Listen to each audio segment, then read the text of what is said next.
Assalaamu calaykum waraxmatullaahi wabarakaatu. Kusoo dhawaada barashada muuqaal sameynta. Maanta waxaan qaadan doonaa sidee looga saaraa green screen-ka ama loo isticmaalaa. Waxaan soo gashanay muuqaal iyo sawirkan waxaan rabnaa inuu noo noqdo background, muuqaalkaana uu soo kormaro. Marka waxaan sameynaynaa ugu horeyn sawirkan soo qaadanaynaa, waan geynaynaa meesha loogu talagalay, waxaan sameynaynaa waa weynaynaa,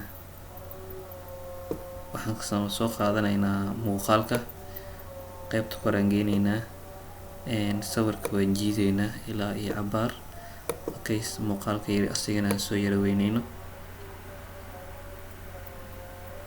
Okay, intaas markii aad sameysid waxaa rabtaa inaa muuqaalka background-kii dambe la arko, laakiin hadda waa green screen. Waxaan sameynaynaa visual effect-gaan tagaynaa, waxaan tagaynaa remove a color.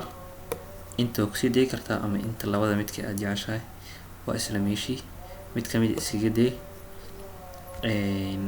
waxaan tagaynaa colorka meeshay ku qoran tahay, dialog box-ka siriiska ayaan furaynaa, calaamadan qalinka ayaan soo qaadanaynaa, waxaan kusii deynaynaa green screen-kaan dooranaynaa. ujeedaa oo ka qaadmay xawaaya riisa ku jiro. waxaan sameyn karnaa kan, waxaan uga bixi karnaa kan, sidoo kale kana looga bixin karaa haddii aan daarno. marka ujeedaa muuqaalkii green screen-ka ahaa waxaa ku dhacay inuu background dambe u yeeshto, background-ka dambe. marka saas ayaa loo sameeyaa.